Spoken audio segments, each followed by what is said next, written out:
On my wedding day, my name, Catherine, echoed through a chapel filled with guests. But not a single person from my own family stood up to greet me. 3 empty rows stared back at me. Like a punishment I still didn't understand. The scent of lilies at the Lakeside Vineyard was heavy, but it could not mask the cold, metallic sting of being cast out. And just when I thought abandonment was the worst they could do, my father, Frank, proved me wrong.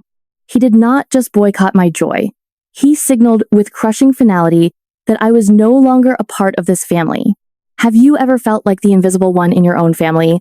Let me know your story down in the comments. I would love to know who is part of our community. The reception was in full swing at the Lakeside Vineyard, a blur of clinking crystal and orchestrated laughter. Trevor was spinning me on the dance floor, his hand warm and steady on the small of my back. To our guests, it looked like the happiest night of my life. To me, it felt like the first day of a long overdue liquidation. My family had boycotted the ceremony, sending a clear message that their stock in my life had hit 0. But Frank, my father, was still trying to trade on old credit. I stepped away from the music to find a moment of quiet in the bridal suite. That was when my phone vibrated. A text from Frank. There was no congratulations, no you looked beautiful, and certainly no apology for those 3 empty rows at the chapel. It was an invoice, disguised as a demand. He told me that Tyler's wedding was scheduled for August, and they needed $8,400 to secure the Lakeside venue by tomorrow morning. He actually had the audacity to write, "Since you saved so much money by not having a family at your wedding, you will pay this deposit for your brother. It is only fair." I sat on the edge of the velvet chaise, my white lace train pooling on the floor like spilled milk. I did not feel the heat of indignation or the sting of tears. Those emotions were too expensive, and I was done spending them on him. Instead, I felt a cooling, clinical clarity. I realized then that my relationship with my family had not been built on love. It had been a subscription service, and I was the one footing the bill for everyone else's premium features. My compassion had been a luxury they had overdrafted for years. This was not a family drama anymore. It was an accounting error, and I was finally correcting the books. I opened my banking app with steady fingers. I did not ask Trevor for his opinion, and I did not pause to second-guess the fallout. I typed in the transfer amount, exactly $1. In the memo line, I did not unleash a wall of angry text. I kept it professional. I wrote, "Best wishes for Tyler. You are going to need it." I hit send and watched the confirmation screen glow in the dimly lit room. It was the most satisfying transaction I had ever authorized. I was paying out the final dividend before closing the account for good. When we finally arrived back at our house late that night, the adrenaline from the reception had faded into a sharp, focused awareness. I set my bouquet on the kitchen island and stopped cold.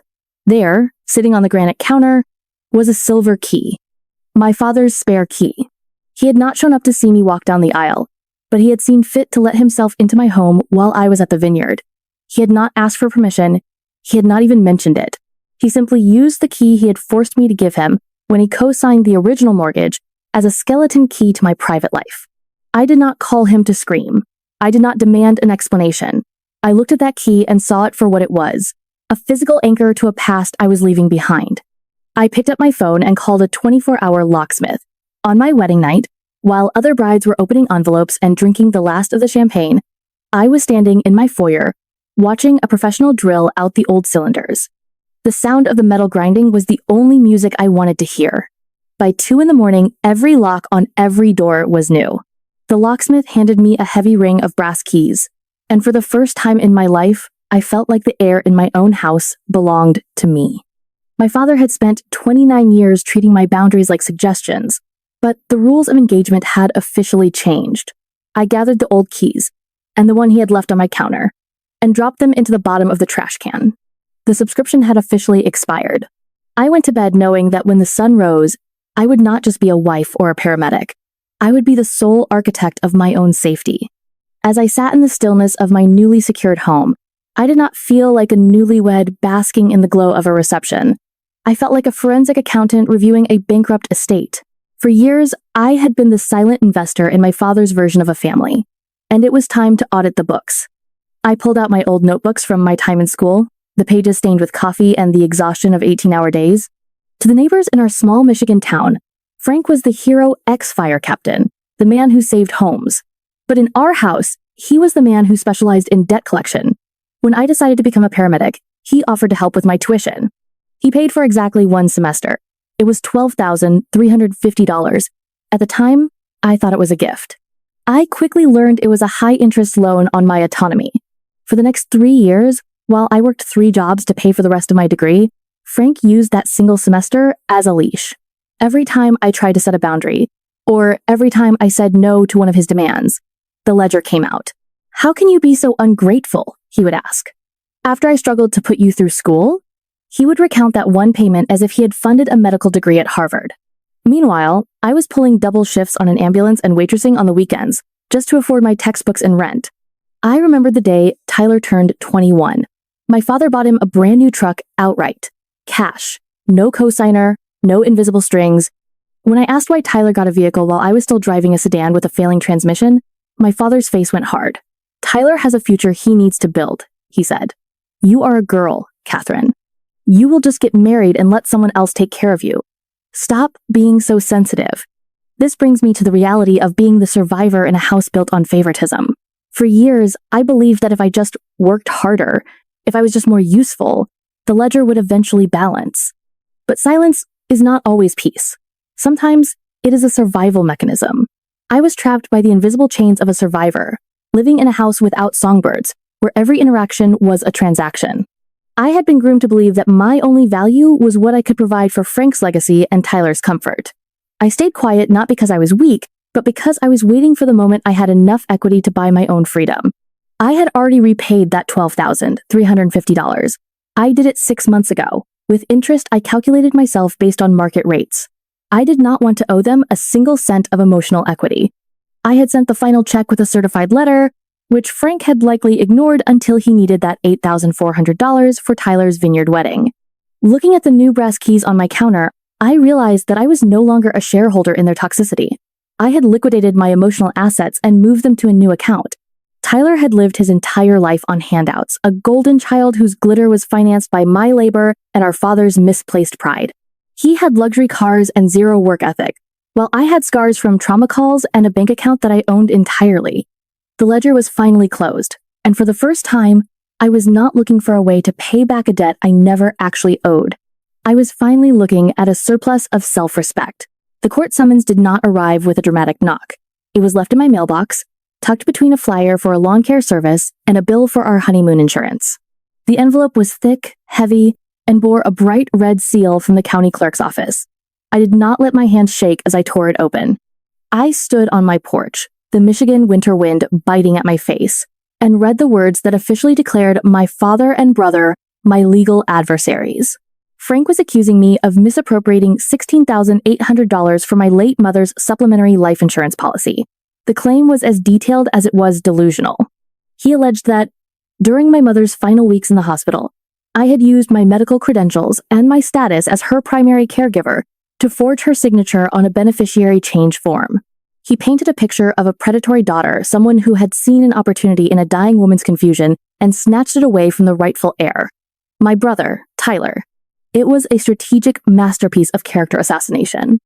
By using my profession against me, he was not just coming for my bank account. He was coming for my license. He knew that, as a paramedic, my career was built on trust. If I was even suspected of financial elder abuse, my clearance at the department would be suspended immediately. He was not just trying to get Tyler's wedding deposit. He was trying to burn my entire world to the ground to keep his golden sun warm. This is the trap of normalized cruelty. To the outside world, this looked like a father seeking justice for a stolen legacy. But inside the 4 walls of our history, this was just another Tuesday. Frank had spent decades normalizing the idea that my life and my assets were simply a backup bank for Tyler's failures. In his mind, he was not committing perjury or destroying his daughter. He was merely redistributing resources to where they were needed most. To a man like Frank, the survival of the family name embodied entirely by Tyler was worth any cost, especially if someone else was paying for it.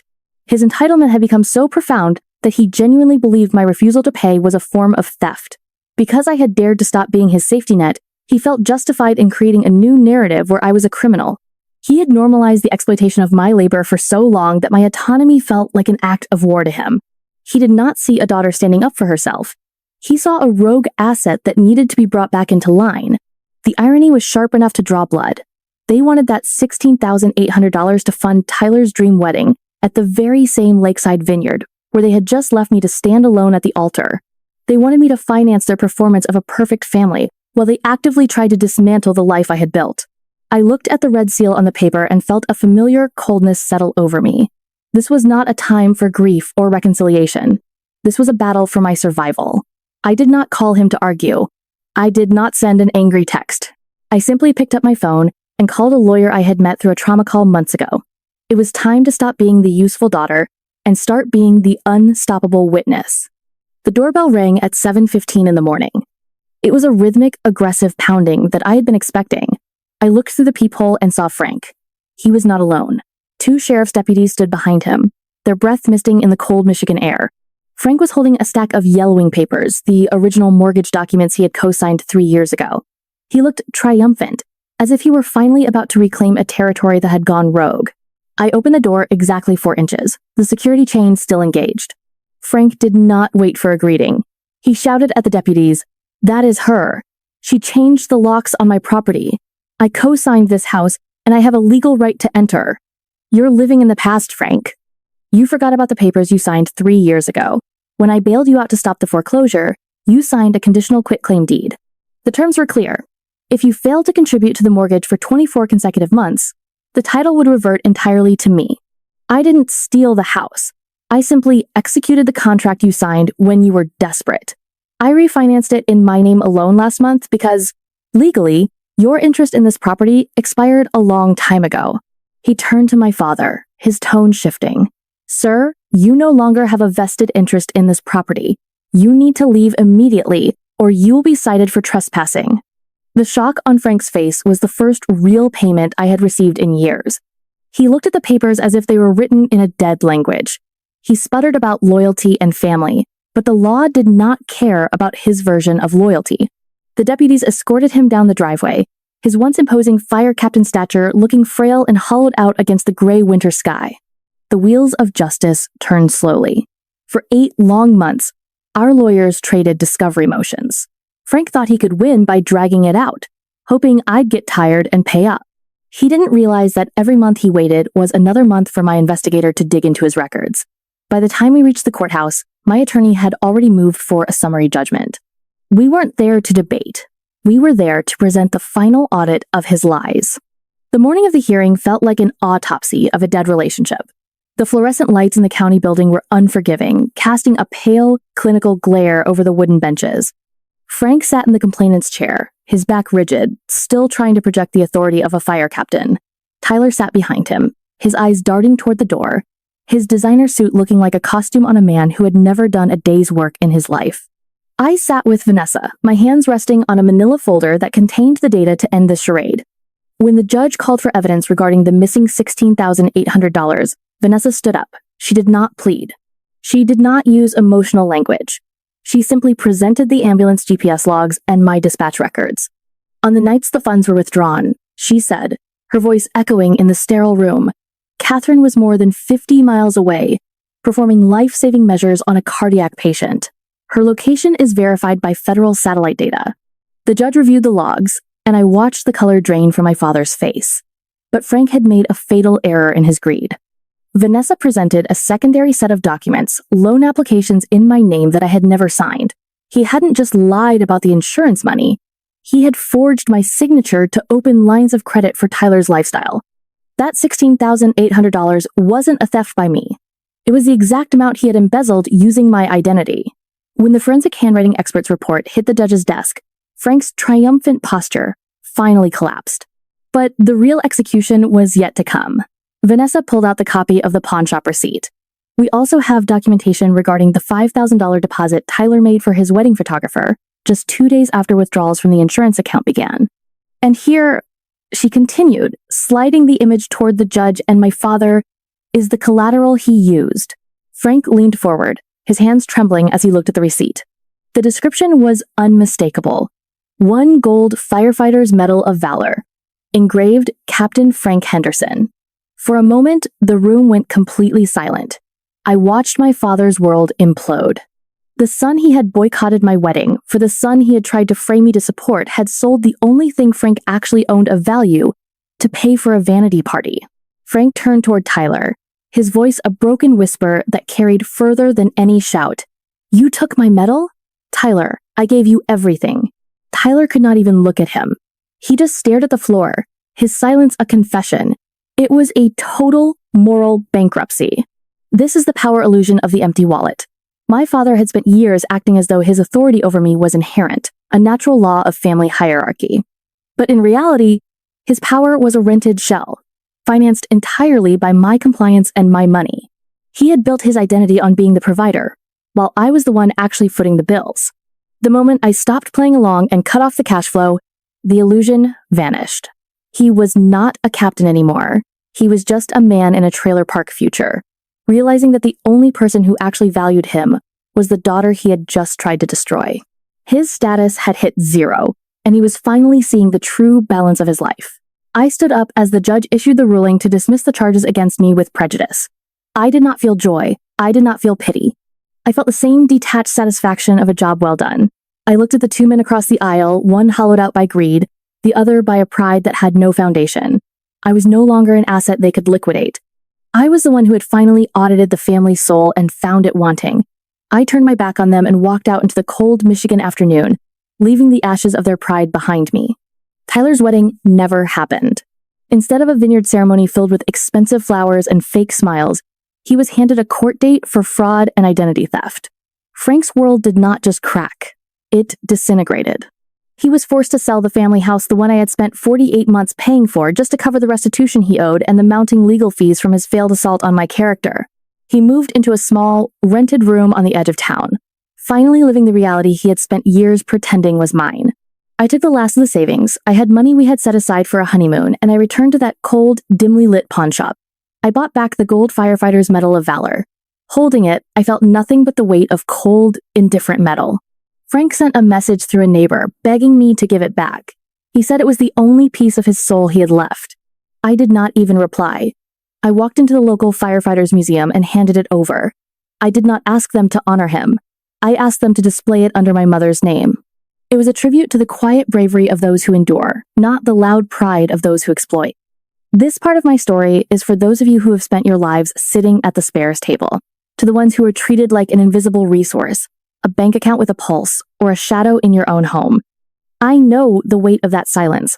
I know the sting of those empty rows at the chapel, but I want you to know that your worth is not a transaction.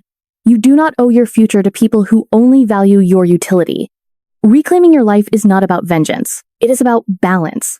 It is about realizing that the most powerful thing you can ever say to a person who takes you for granted is no. Today, the air feels different. Trevor and I spent the afternoon at the vineyard with my paramedic team. We sat where those empty rows once were, surrounded by people who have seen me at my worst and stayed anyway. I looked at the lake and realized that I am no longer breathing around a bruise. I have finally found the family I deserve. The ledger is closed, the locks are changed, and for the first time in 29 years, I am finally home.